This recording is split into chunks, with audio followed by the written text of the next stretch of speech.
एक दिन मेरा देवर आया और कहने लगा, भाभी सर दबा देता हूँ। और फिर मुझे इतना सुकून मिला कि पूरी रात मुझे अच्छी नींद आई, क्योंकि मैं काफी दिनों से सोई नहीं थी। मुझे अपने पति की बहुत याद आती थी, जो कि दूसरे शहर में नौकरी करता था। परंतु जब मेरा देवर सर दबाता था तो मुझे अच्छी नींद आती थी। तो दूसरे दिन मेरे जिस्म पर तेल लगी रहती थी। मुझे समझ में नहीं आ रहा था कि आखिर मेरे जिस्म पर तेल क्यों लगा रहता है। इस राज को जानने के लिए मैंने अपने रूम में कैमरा लगा दिया। और जब मैंने कैमरा को चेक किया तो मेरे सामने जो हकीकत आई वह बताने में भी मुझे 100 बार सोचना पड़ रहा है, क्योंकि कभी कभी हम अपनी मर्यादा का ख्याल नहीं रखते हैं और इस कारण हमें बहुत सा नुकसान उठाना पड़ता है।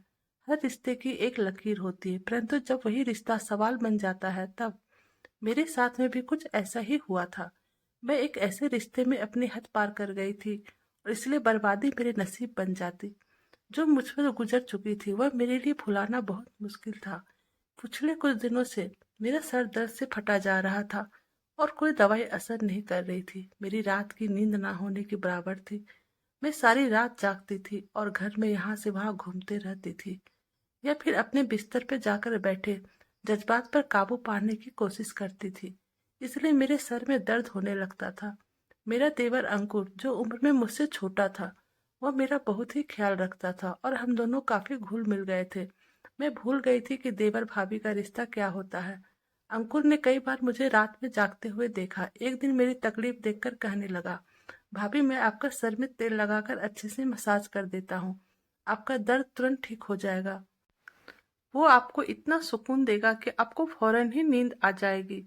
उसकी बात सुनकर मैं हंस पड़ी। मुझे लगा कि वह ऐसे ही कह रहा है। मैंने कहा, अच्छा ठीक है, लगा दो। वह तेल उठाकर ले आया और मेरे सर में अच्छे से मसाज करने लगा। साथ ही साथ वह मुझे अपने दिन भर के किस्से भी सुनाने लगा। उसकी उंगलियां तेजी से मेरे सर में हरकत कर रही थी और मुझे बहुत सुकून महसूस हो रहा था। उसने मेरे कंधों को भी अच्छी तरह दबाया और बहुत नरमी से मेरे कंधों को दबा रहा था। मुझे रोजाना रात को चाय पीने की आदत थी। वो मेरे लिए चाय भी खुद ही बनाकर लाता था। मालिश करवाने के बाद मैंने अंकुर के साथ चाय पी और सोने के लिए लेट गई। मुझे ऐसी नींद आई कि मैं सुबह ही उठी। सच में अंकुर की मसाज में तो एक जादू था। मुझे बहुत ज्यादा सुकून महसूस हो रहा था।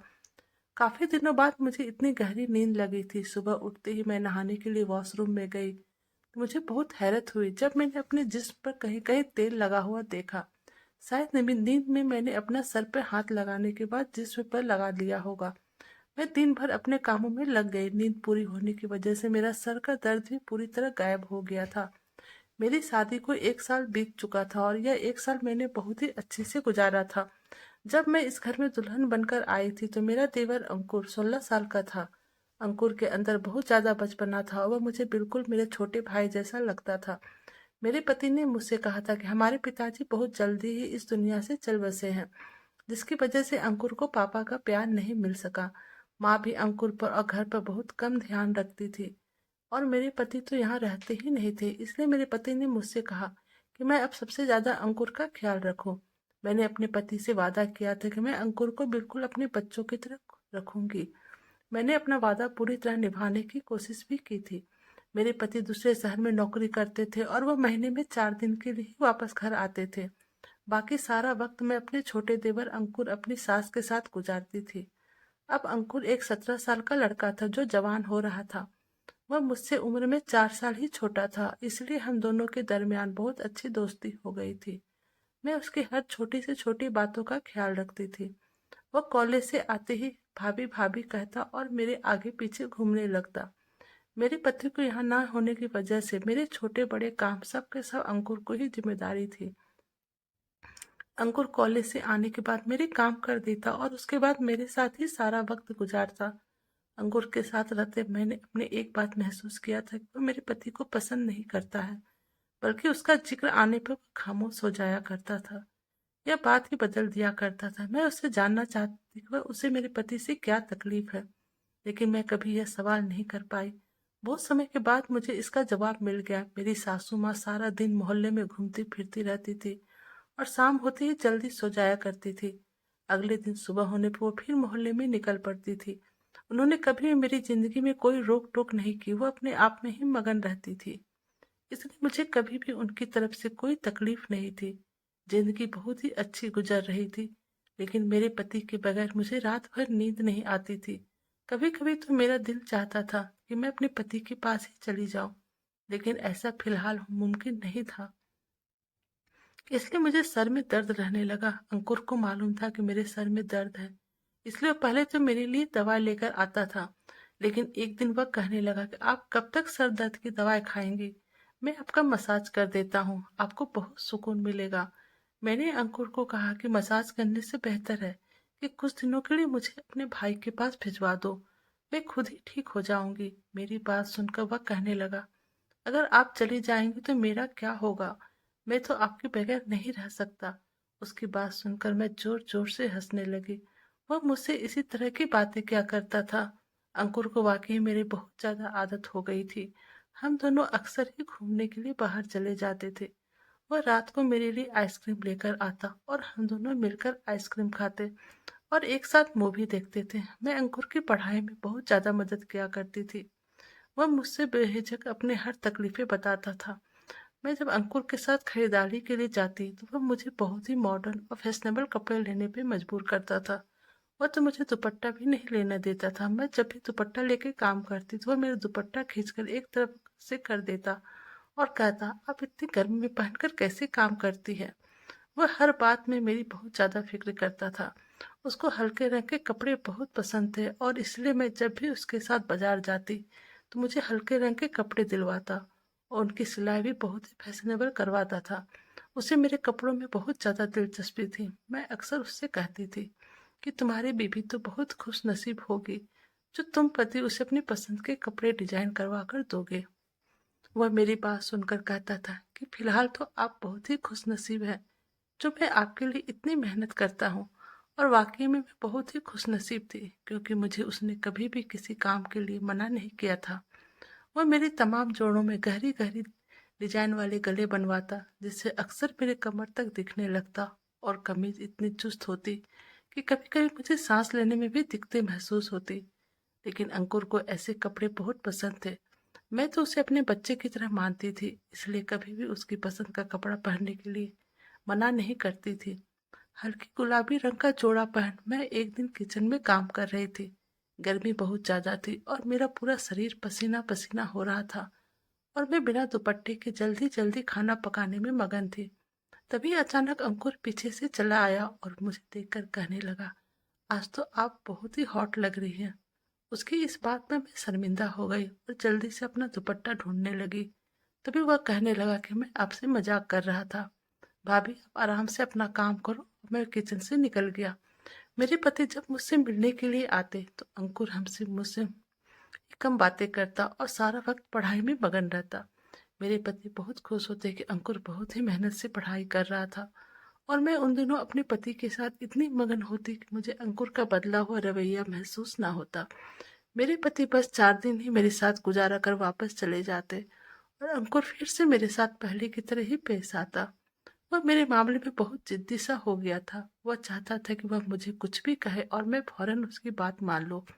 उसके दोस्त के भाई की शादी थी और वह मेरे पीछे लग गया कि मैं उसके साथ चलूं। पहले तो मैंने मना कर दिया, लेकिन जब उसका उतरा हुआ चेहरा देखा तो मजबूरन मैं मान गई। लेकिन मैं सोच रही थी कि उसके दोस्त के भाई की शादी में मैं क्या जाकर करूंगी। लेकिन वहां जाकर मुझे बड़ी हैरानी हुई कि अंकुर के सभी दोस्त मुझे बहुत ही अच्छी तरह से जानते हैं और इस तरह मिल रहे हैं जैसे हम बहुत बार मिल चुके हैं।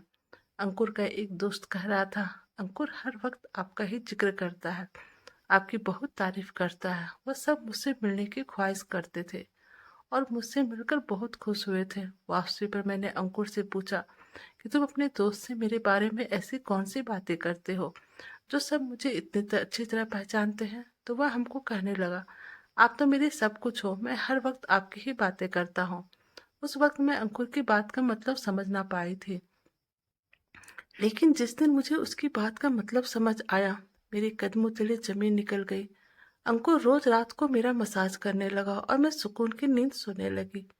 जब अगले दिन मुझे अपने जिस्म पर जगह जगह तेल के निशान मिलते तो मैं हैरान हो जाती और इसलिए एक रोज मैंने अपने कमरे में कैमरा लगवाया और अंकुर से मसाज करवाने लगी। मसाज करवाने की थोड़ी ही देर बाद मुझे हमेशा की तरह नींद आ गई और जब मैंने सुबह उठकर कमरे की रिकॉर्डिंग देखी तो मेरी सांसें रुक गई। मैं सोच भी नहीं सकती थी कि अंकुर मेरे साथ ऐसा भी कर सकता है। मैं तो अंकुर पर बहुत ज्यादा भरोसा करती थी और उसे अपना छोटा भाई समझती थी, लेकिन उसने तो देवर भाभी के रिश्ते का लिहाज भी ना रखा।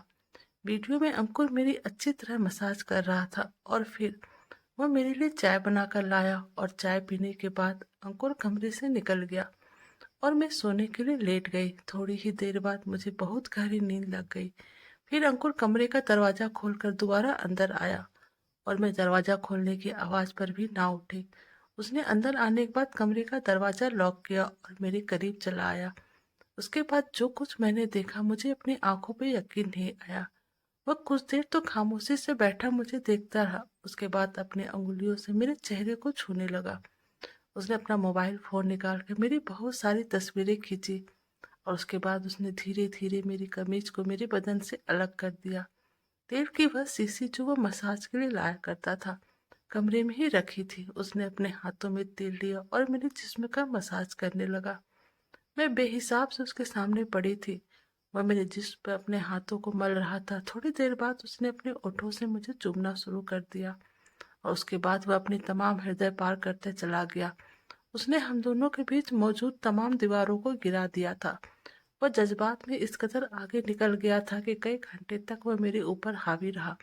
मैं उसके आगे बेबस थी और वह पूरी रात जोश में था। कई घंटे मेरे साथ गुजारने के बाद वह जिस तरह आया था उसी तरह वापस वह मेरी इज्जत को पूरी तरह मसल कर चला गया और यह सब देखकर मेरी रूह तक कांप रही थी। मैं उसे अपना छोटा भाई समझती थी और इसलिए उससे इतनी घुल मिल रहती थी, लेकिन मैं कभी जान ही नहीं सकी कि उसकी नीयत में खोट है। मैं अपने कमरे में बंद थी। जब वह कॉलेज से आया तो सीधे मेरे कमरे में चला आया।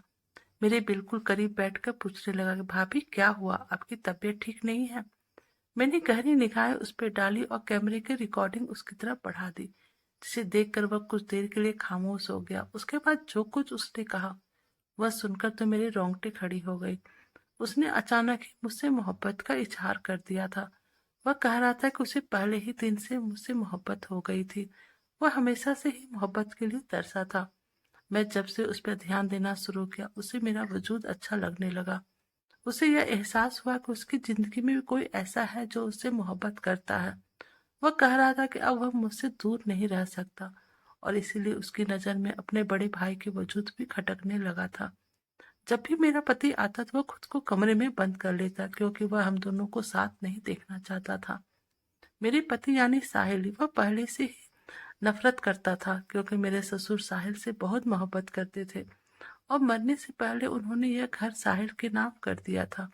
मेरा और मेरे पति साहिल का साथ उसे बहुत चुभता था और अंकुर जब भी मेरे लिए खरीदारी करता जानबूझकर करते मुझे ऐसे कपड़े लेने को मजबूर करता जिससे वो मेरे शरीर को देख सके। उसे हल्का रंग पसंद नहीं था, बल्कि हल्के हल्के रंगों से मेरा झलकता हुआ पूरा वजूद उसे पसंद था। वह कह रहा था कि वह मेरी खूबसूरती से घायल हो चुका था। वह मुझे पाना चाहता था, इसलिए उसे अपने जज्बातों पर काबू रखना बहुत मुश्किल हो गया था। जब वह मुझे आधी रात तक जागते हुए देखता तो यह बात उसे परेशान करता था कि मैं उसके भाई को याद में जाग रही हूँ। उसकी ख्वाहिश थी कि मैं उसके लिए बेचैन रहूं और जिंदगी भर उसके साथ में रहूं। वह मुझे अपने भाई से दूर करना चाहता था और उसे अपने करीब लाना चाहता था। इसलिए उसने मेरा मसाज करना शुरू कर दिया था ताकि मैं स्वस्थ हो जाऊं और वह मेरी चाय में नींद की दवा मिलाकर लाता था। और जब उसे यकीन हो जाता था कि मैं गहरी नींद में हूं तो वह फौरन मेरे कमरे में चला आता था और अपने प्यासी हवस को पूरा कर जाता था। उसने अपने दोस्त को भी यह बात बता दी कि वह मुझसे मोहब्बत करने लगा और उसके दोस्त ने ही उसे यह तरीका बताया था। अंकुर और उसके दोस्त जवानी की दहलीज पर थे, इसलिए वह सही और गलत से बेखबर होकर मेरी इज्जत को लूट चुका था। अंकुर की बातें सुनकर मेरी आंखों से आंसू बह रहे थे। उन्होंने यह सब कर लिया था और मैं उसके भाई की बीबी थी और वह मेरे बिस्तर तक आ गया था। मैं शर्म से पानी पानी हो गई थी। मैंने नफरत से एक निगाह उसकी आंखों पे डाली तो वह मेरे कदमों में बैठ गया और कहने लगा वह बस मुझसे मोहब्बत चाहता है और मेरी नफरत उसे मार डालेगी। आपकी जुदाई के साथ साथ मैं तो अपनी माँ की लापरवाही भी बर्दाश्त नहीं कर पा रहा हूँ क्योंकि माँ ने कभी भी मेरा ख्याल नहीं रखा, बल्कि वह सारे मोहल्ले के चक्कर लगाते रहती है। मैं पूरी तरह तन्हाई का शिकार हूँ। अब जब से इस घर में आई हो, मेरी तन्हाई मिट गई है। मैंने अपने आप को पूरी तरह आपके साथ मसरूम कर दिया। मैंने अंकुर को धक्का देकर अपने पैरों के पास से हटाया और अब मैं उसकी शक्ल भी नहीं देखना चाहती थी। उसने जो कुछ मेरे साथ किया था, मैं उसे माफ नहीं कर सकती थी। मैं जानती थी कि इसमें सारी गलती अंकुर की नहीं है। वह वाकई रिश्तों को तरसा हुआ था और मुझे पाकर वह अपनी हद भूल बैठा था। इसमें गलती मेरी भी थी। मैंने भी कभी उसे सही और गलत नहीं बताया। उसने जब भी मेरे लिए कपड़ा बनाया तो मैं उसकी पसंद को समझकर कबूल करती गई। मैं बगैर दुपट्टे के ही उसके सामने सारी घर में घूमती रही। मैं उसे अपना छोटा भाई जरूर समझती थी, लेकिन वह मेरा छोटा भाई था नहीं। मेरे उसके बीच देवर भाभी का रिश्ता था और मैंने इस बात का ख्याल नहीं किया। आजकल के दौर में जहाँ 13 साल का बच्चा भी हर बात से बुरी तरह वाकिफ हो जाता है, मैंने कैसे सोच लिया कि मेरा 17 साल का देवर एक छोटा सा बच्चा है। मैंने उसे कहा कि बेहतर यह है कि वह मुझसे दूरी बना ले और मुझे अपनी शक्ल तक ना दिखाए। मेरे लिए उसके साथ एक छत के नीचे रहना मुश्किल हो गया था। अंकुर ने मुझसे फरियाद की थी कि मैं यह बात उसके भाई को ना बताऊं। मुझ में तो इतनी खुद हौसला नहीं था कि मैं अपने पति को कुछ इतनी बड़ी सच्चाई कैसे बता सकती थी। वह बहुत शर्मिंदा था और अपने कमरे में चला गया। लेकिन मैं खुद भी अपनी नजरों में गिर गई थी और मैंने फौरन पति को फोन मिलाया और उनसे कहा कि अब मैं आपके बगैर बिल्कुल नहीं रह सकती। या तो वह खुद वापस आए या फिर मुझे अपने पास बुलाए। मेरी बात सुनकर मेरे पति पहले तो हैरान रह गए। फिर मुझे अचानक क्या हुआ, लेकिन जब मैं बार बार कहने लगी तो वह कहने लगे कि जल्दी मुझे अपने पास बुला लेंगे। वे मुझसे कुछ वक्त मांग रहे थे ताकि वह मेरे रहने का इंतजाम कर सके और अपनी माँ से भी इस बारे में बात कर सके। मैंने अपने पति से कहा कि वह 15 दिन के अंदर अंदर मुझे अपने पास बुला ले, नहीं तो मैं हमेशा हमेशा के लिए अपने घर लौट जाऊंगी। मेरे पति ने वादा किया कि वह 15 दिन में आकर मुझे अपने साथ ले जाएंगे। यह 15 दिन खुद को मैंने कमरे में बंद करके गुजारे हैं। मैं अंकुर की शक्ल भी नहीं देखना चाहती थी और जो कुछ हो चुका था मैं उसी तरह भूल जाना चाहती थी। मेरी सास को अभी भी अपने घर का होश नहीं था।